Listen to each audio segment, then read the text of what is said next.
चोट सी लगी, कहाँ से आया?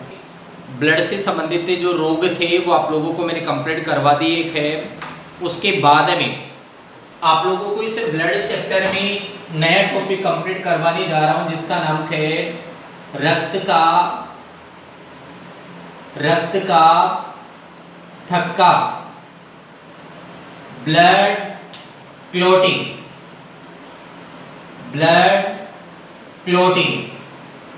ये टॉपिक आप लोगों को मैं कंप्लीट करवाने जा रहा हूं।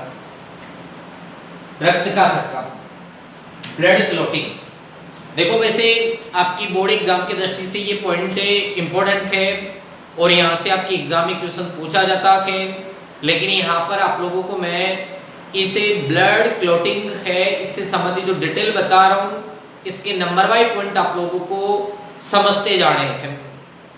फिर भी किसी स्टूडेंट को किसी भी प्रकार के पॉइंट में कोई प्रॉब्लम आए वो मेरे से कंसल्ट कर सकता है। एक एक लाइन यहाँ पर आप लोगों को मैं बता रहा हूँ, इसके मैकेनिज्म आप लोगों को बताऊंगा। यहाँ से आपकी बोर्ड एग्जाम में क्वेश्चन पूछा जा सकता है, इंपॉर्टेंट है। ठीक है, तो देखिए टॉपिक का नाम है रक्त का थक्का, ब्लड क्लॉटिंग। और ब्लड क्लॉटिंग से संबंधित जो फर्स्ट लाइन है वो आप लोगों को मैं कंप्लीट करवाने जा रहा हूं। ब्लड क्लॉटिंग है इससे संबंधित फर्स्ट लाइन आप लोगों को मैं कंप्लीट करवाने जा रहा हूं, वो इस प्रकार से है। देखो जो रक्त का थक्का है, इसे रक्त का थक्का से संबंधित पहले सामान्य पॉइंट आप लोगों को मैं कंप्लीट करवाऊंगा, उसके बाद में इसके मैकेनिज्म कंप्लीट करवा रहा हूं। तो देखिए रक्त का थक्का है, इसमें सबसे पहले लाइन तो ये है, रक्त का थक्का बनना एक प्राकृतिक क्रिया है। रक्त का थक्का बनना एक प्राकृतिक क्रिया है, नेचुरल प्रोसेस है। ये फर्स्ट लाइन तो ये है।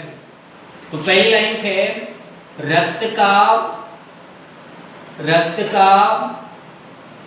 थक्का बनना, रक्त का थक्का बनना एक प्राकृतिक प्रक्रिया है, प्राकृतिक प्रक्रिया है।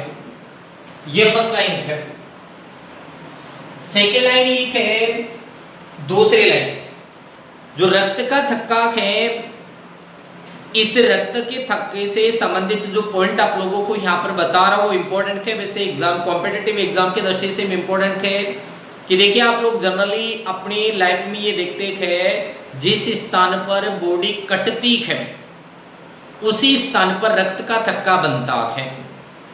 जैसे वर्तमान समय में आपकी बॉडी में लगातार ब्लड बह रहा है, लेकिन बहते हुए ब्लड में रक्त का थक्का नहीं बनता है। तो इसका रीजन क्या है? वो रीजन यहाँ पर आप लोगों को मैं बता रहा हूं, क्योंकि मानव ब्लड है उसका प्रतिस्पंदन पदार्थ है हिपेरिन, और ये हिपेरिन रक्त का थक्का बनने नहीं देता है। ठीक है, तो नेक्स्ट लाइन है रक्त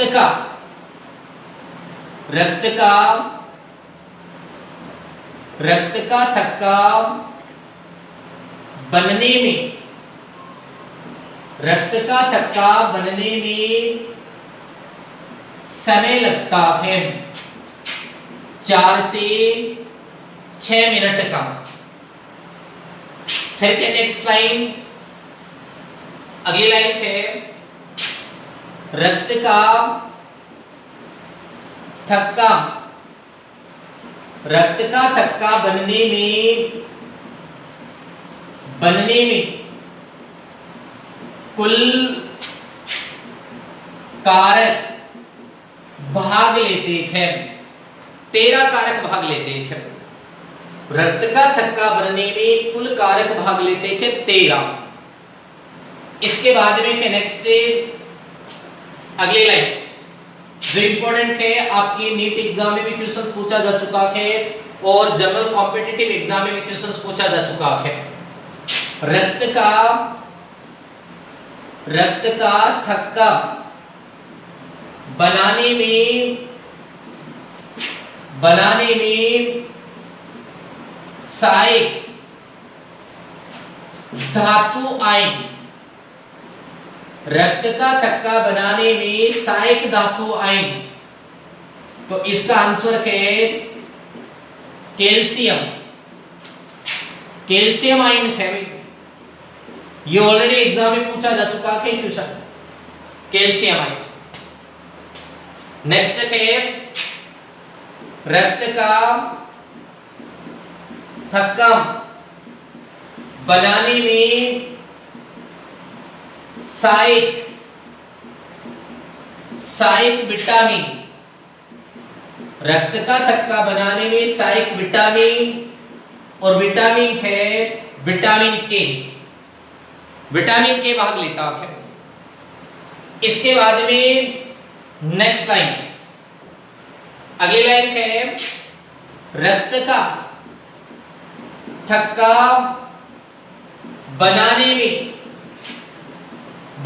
में सहायक रुधिर कणिका, सहायक रुधिर कणिका, और रक्त का थक्का बनाने में सहायक रुधिर कणिका के प्लेटलेट्स, प्लेटलेट्स है। इसके बाद में है नेक्स्ट लाइन, अगली लाइन है रक्त का थक्का बनाने में, रक्त का थक्का बनाने में प्रयुक्त प्रोटीन और प्रोटीन के फाइब्रिनोजन, रक्त का थक्का बनाने में प्रयुक्त प्रोटीन के फाइब्रिनोजन। देखो ये तो है सिंपल लाइन, सिंपल लाइन को एक बार रिवाइज कर रहा हूं, उसके बाद में आगे की डिटेल बताऊंगा। फर्स्ट लाइन आपको मैंने बताई कि रक्त का थक्का बनना एक नेचुरल प्रोसेस है। दूसरी लाइन बताई कि रक्त का थक्का बनने में समय लगता है 4 से 6 मिनट का। नेक्स्ट लाइन आप लोगों को मैंने बताया कि रक्त का थक्का बनने में कुल कारक भाग लेते हैं 13। नेक्स्ट लाइन जो कि इंपॉर्टेंट है, ऑलरेडी एग्जाम में क्वेश्चंस पूछा भी जा चुका है, दोबारा पूछा जा सकता है, रक्त का थक्का बनाने में सहायक धातु आयन कैल्शियम आयन। फिर के नेक्स्ट है रक्त का थक्का बनाने में सहायक विटामिन के। इसके बाद में के नेक्स्ट है रक्त का थक्का बनाने में सहायक रुधिर कणिका प्लेटलेट्स। इसके बाद में के नेक्स्ट है रक्त का थक्का बनाने में प्रयुक्त प्रोटीन फाइब्रिनोजन। इस प्रकार से ये ब्लड से संबंधित सिंपल जो पॉइंट है वो कंप्लीट हो जाते हैं। आप लोगों को मैंने ब्लड क्लॉट से संबंधित सामान्य पॉइंट आप लोगों को कंप्लीट करवा दिए हैं। उसके बाद में मैकेनिज्म बता रहा हूं, उसकी क्रिया विधि बता रहा हूं, और आपकी बोर्ड एग्जाम में क्वेश्चंस यहाँ क्रिया विधि से पूछा जाता है। क्रिया विधि से क्वेश्चन इस प्रकार से पूछ लिया जाता है कि रक्त का थक्का बनने की क्रिया विधि को विस्तार से समझाइए। तो उस समय आप लोगों को इसकी मैकेनिज्म लिखनी होती है। मैकेनिज्म सिंपल तरीके से बता रहा हूं, यदि आप कंसंट्रेट करके बैठोगे तो इसकी मैकेनिज्म आप लोगों के समझ में आ जाएगी, और आपके एग्जाम में यदि क्वेश्चंस पूछा जाता है तो ऐसे कि ऐसे आपको ये मैकेनिज्म लिखनी है। इसमें किसी भी प्रकार की कोई क्या कहे काटा पीटी नहीं करनी है। जो जिस प्रकार से मैं आप लोगों को बता रहा हूं वैसे कि वैसे आप लोगों को मैकेनिज्म लिखनी है। देखो मैकेनिज्म के एक एक पॉइंट को समझते जाना है। रक्त का थक्का बनने की संपूर्ण प्रक्रिया 3 चरणों में कंप्लीट होती है। पहली लाइन बता, रक्त का थक्का बनने की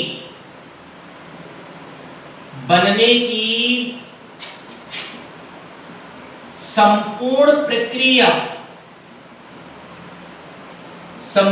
प्रक्रिया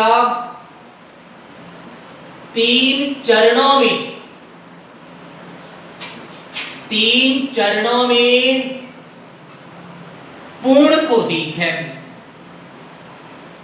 3 चरणों में पूर्ण होती है। रक्त का थक्का बनने की संपूर्ण प्रक्रिया 3 चरणों में पूर्ण होती है।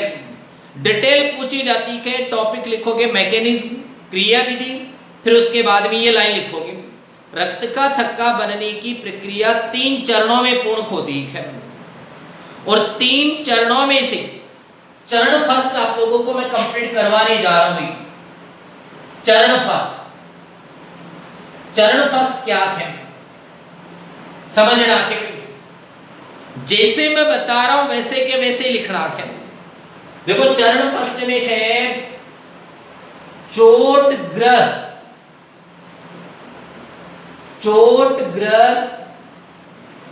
स्थान।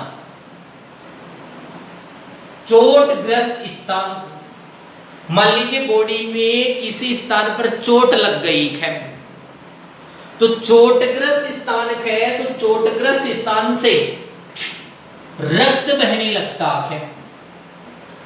रक्त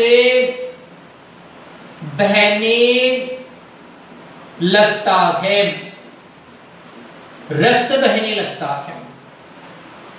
कोई चोटग्रस्त स्थान है तो वहां से ब्लड बहने लगेगा, और रक्त बहने लगता है तो कैंडिडेट में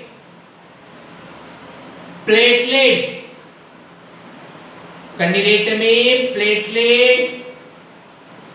टूटती है, प्लेटलेट्स टूट जाती है। 3 प्रकार की ब्लड कार्पल आप लोगों को मैंने बताई है। एक का नाम बताया कि आरबीसी, दूसरी का नाम डब्ल्यूबीसी, तीसरी का नाम प्लेटलेट्स।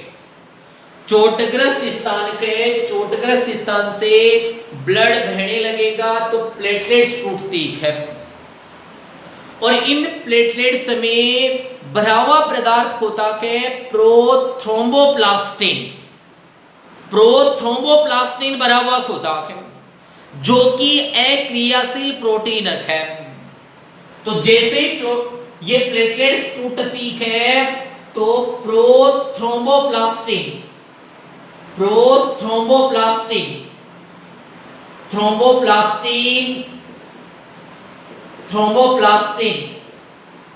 मुक्त होती है, प्रोथ्रोम्बोप्लास्टिन मुक्त होती है। ये प्रोटीन है भाई प्रोथ्रोम्बोप्लास्टिन, और ये प्रोथ्रोम्बोप्लास्टिन एक तरह की अक्रियाशील प्रोटीन है,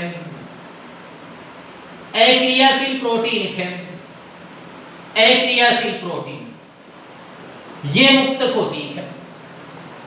और जैसे ये प्रोटीन मुक्त हो जाती है तो मुक्त होते ही ये वायु संपर्क में आती है,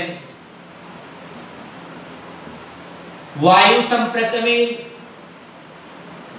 सतह संपर्क में एंड उत्तक संपर्क में आती है, उत्तक संपर्क में आती है। चोटग्रस्त स्थान, रक्त बहने लगेगा, प्लेटलेट्स टूटेगी, प्रोथ्रोम्बोप्लास्टिन मुक्त होगा, जो कि अक्रियाशील प्रोटीन है।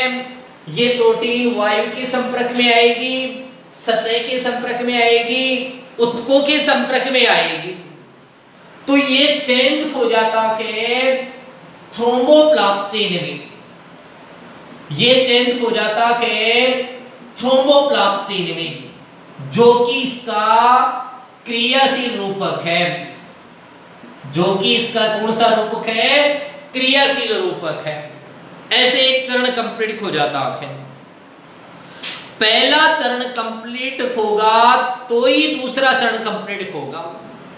बोर्ड एग्जाम की दृष्टि से वेरी वेरी इंपॉर्टेंट है। मैं जैसे लिख रहा हूं वैसे के वैसे आपको एग्जाम में लिखना है, तो आपके नंबर पूरे में से पूरे मिल जाएंगे। पहले मैकेनिज्म पॉइंट लिखोगे, मैकेनिज्म पॉइंट लिखने के बाद में लिखोगे रक्त का थक्का बनने की संपूर्ण प्रक्रिया 3 चरणों में कंप्लीट होगी। चरण फर्स्ट, चोटग्रस्त स्थान, चोटग्रस्त स्थान से रक्त बहने लगेगा, रक्त बहने लगेगा तो प्लेटलेट्स टूटेगी, प्लेटलेट्स टूटेगी तो प्रोथ्रोम्बोप्लास्टिन मुक्त होगा, जो कि अक्रियाशील प्रोटीन है, और ये अक्रियाशील प्रोटीन वायु के संपर्क में आएगी, सतह के संपर्क में आएगी एंड उत्तकों के संपर्क में आएगी, तो ये चेंज हो जाती है थ्रोम्बोप्लास्टिन में, जो कि कौन सी प्रोटीन हो जाती है, ये क्रियाशील। ऐसे में एक चरण कंप्लीट हो जाता है। अब सेकंड चरण आपको मैं कंप्लीट करवाने जा, इस प्रकार से एक चरण कंप्लीट हो जाता है। सेकंड चरण देखो, सेकंड चरण में है prothrombin protein, prothrombin protein, prothrombin protein, और ये प्रोथ्रोम्बिन प्रोटीन है वो है अक्रियाशील प्रोटीन है। प्रोथ्रोम्बिन प्रोटीन है वो कौन सी प्रोटीन है, अक्रियाशील प्रोटीन है। अब यहां पर सबसे इंपॉर्टेंट फंक्शन ये आता है, जो थ्रोम्बोप्लास्टिन के क्रियाशील हो गया है वो क्या कार्य करेगा, इसका मेन कार्य होता है हिपेरिन को नष्ट करना। इसका मेन कार्य क्या है, हिपेरिन को नष्ट करना है, हिपेरिन को नष्ट करना है, और ये हिपेरिन को नष्ट कर देता है, और नष्ट करके थ्रोम्बोप्लास्टिन किसमें मिल जाता है, प्रोथ्रोम्बिन प्रोटीन में plus calcium ion, calcium ion इसमें मिल जाते हैं।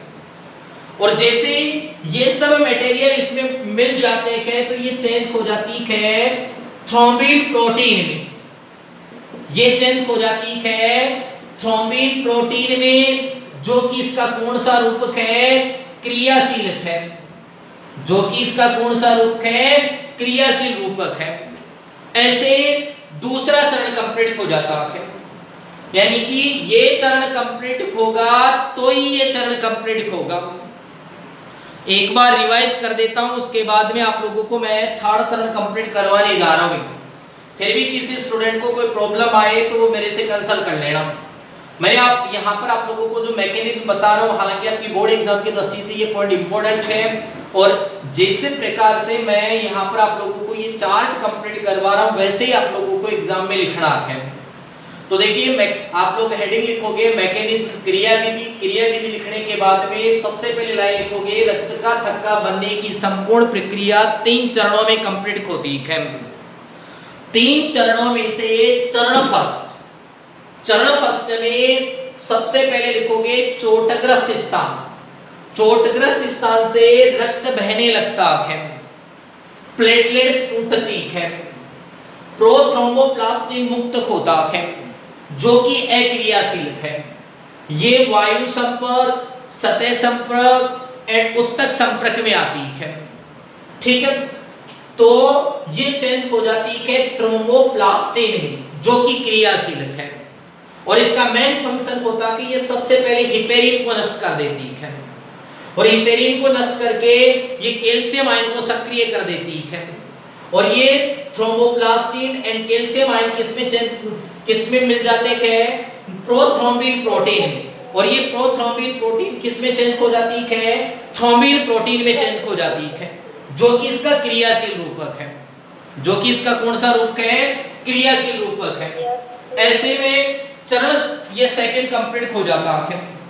इसके बाद में चरण थर्ड, आपको यहां पर मैं चरण थर्ड कंप्लीट करवाने जा रहा हूं। यहां तक कि डिटेल में किसी स्टूडेंट को कोई डाउट हो तो वो एक बार क्लियर कर लीजिए भाई, आगे की डिटेल बता। चरण थर्ड में देखो आप लोगों ने पढ़ा के फाइब्रिनोजन प्रोटीन, और ये फाइब्रिनोजन प्रोटीन पाई जाती है रक्त प्लाज्मा में। चरण थर्ड में आती है फाइब्रिनोजन प्रोटीन, और ये फाइब्रिनोजन प्रोटीन है, ये फाइब्रिनोजन प्रोटीन है, ये भी है अक्रियाशील, फाइब्रिनोजन प्रोटीन है अक्रियाशील।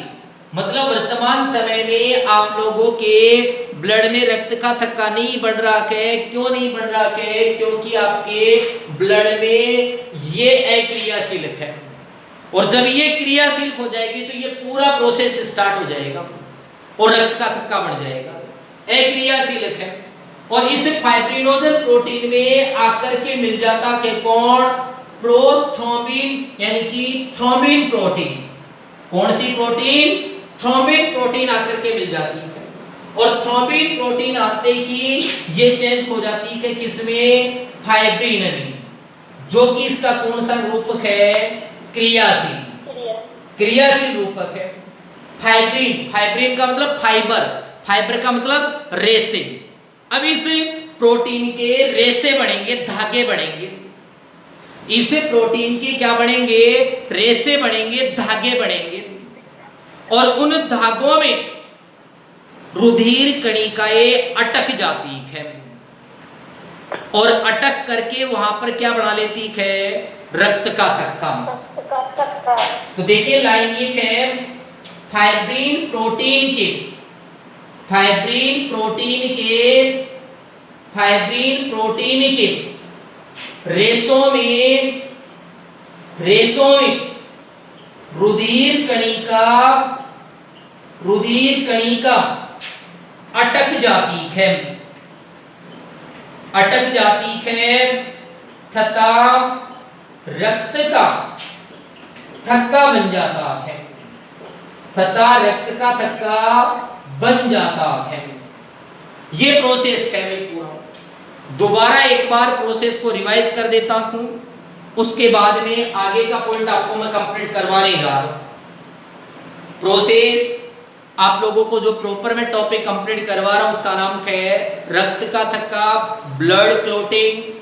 ब्लड क्लोटिंग से संबंधित सामान्य पॉइंट आपको मैंने कंप्लीट करवा दिए हैं। उसके बाद में मैकेनिज्म कंप्लीट करवा रहा हूं, और मैकेनिज्म इंपॉर्टेंट है भाई। मैकेनिज्म ये है, सबसे पहले मैकेनिज्म के लिए लाइन लिखोगे, रक्त का थक्का बनने की संपूर्ण प्रक्रिया कितने चरणों में कंप्लीट होगी, 3 चरणों में। चरणों में 3 चरणों में से चरण फर्स्ट, चरण फर्स्ट में चोटग्रस्त स्थान, चोटग्रस्त स्थान से रक्त बहने लगता है, प्लेटलेट्स टूटती है, प्लेटलेट्स टूटती है तो प्रोथ्रोम्बोप्लास्ट मुक्त होता है, जो कि एक अक्रियाशील प्रोटीन है। ये अक्रियाशील प्रोटीन वायु संपर्क, सतह संपर्क, उत्तक संपर्क में आती है। इनके संपर्क में आती है तो ये चेंज हो जाती है थ्रोम्बोप्लास्टिन में, जो कि कौन सा रूप है, क्रियाशील। और इस क्रियाशील प्रोटीन की वजह से हिपेरिन क्या हो जाता है, नष्ट, और कैल्शियम आयन क्या हो जाता है, सक्रिय हो जाता है। तो फिर स्टार्ट होता है चरण सेकंड। चरण सेकंड में है प्रोथ्रोम्बिन प्रोटीन, जो कि इसका अक्रियाशील रूपक है, और ये अक्रियाशील रूप इन सब की उपस्थिति में थ्रोम्बिन प्रोटीन में चेंज हो जाती है, जो कि इसका कौन सा रूप है, क्रियाशील है। इसके बाद में स्टार्ट होता है चरण थर्ड।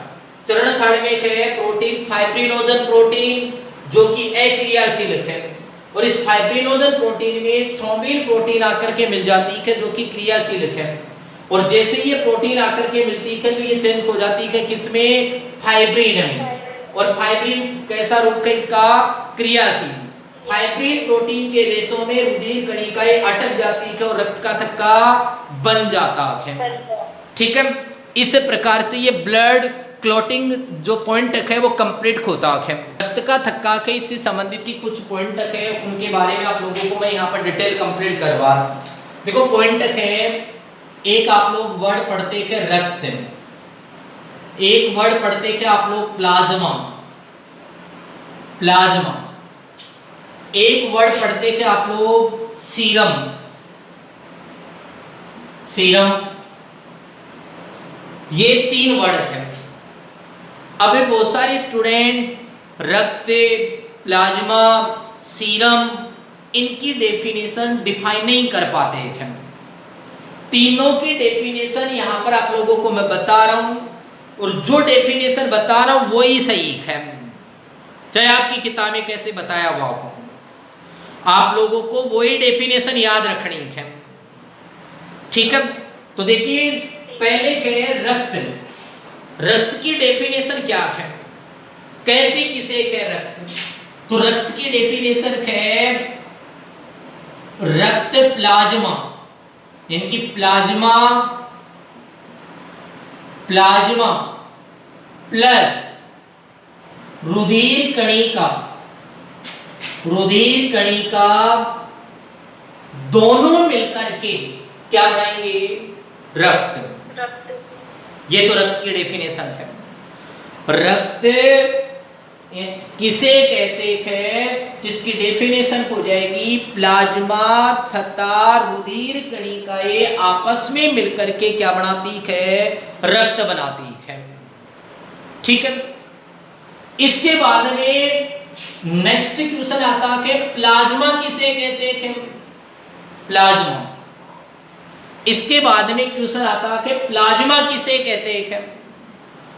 तो देखो प्लाज्मा की डेफिनेशन हो जाएगी यदि रक्त से रुधिर कणिकाओं को निकाल दिया जाए, रुधिर कणिकाओं को निकाल दिया जाए तो शेष पदार्थ क्या कहलाएगा भाई? प्लाज्मा कहलाता है। तो शेष पदार्थ क्या कहलाता है? प्लाज्मा कहलाता है। ये किसकी डेफिनेशन हो गई? प्लाज्मा की। ठीक है।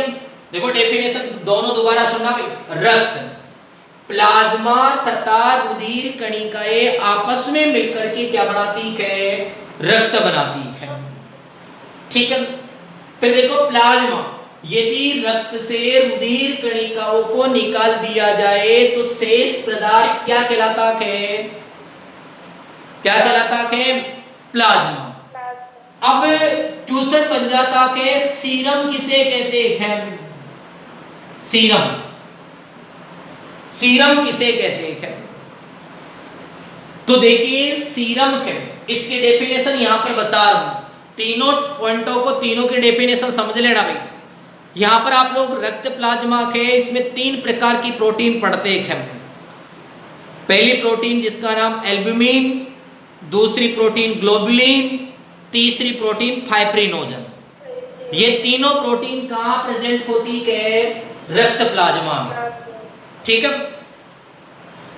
यदि तीनों प्रोटीन प्लाज्मा में प्रेजेंट है तो वो प्लाज्मा कहलाता है। और यदि इस प्लाज्मा में से, मतलब है इसकी 2 डेफिनेशन बता रहा हूं। डेफिनेशन फर्स्ट है, सुन लो भाई। डेफिनेशन फर्स्ट क्या है? फाइब्रिनोजन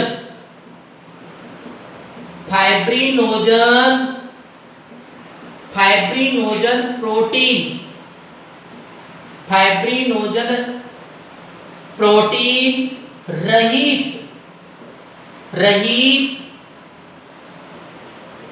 प्लाज्मा को, फाइब्रिनोजन प्रोटीन रहित प्लाज्मा को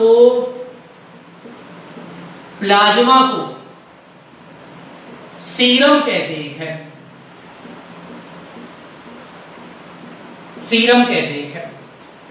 फाइब्रिनोजन प्रोटीन रहित प्लाज्मा को क्या कहा जाता है? सीरम कहा जाता है।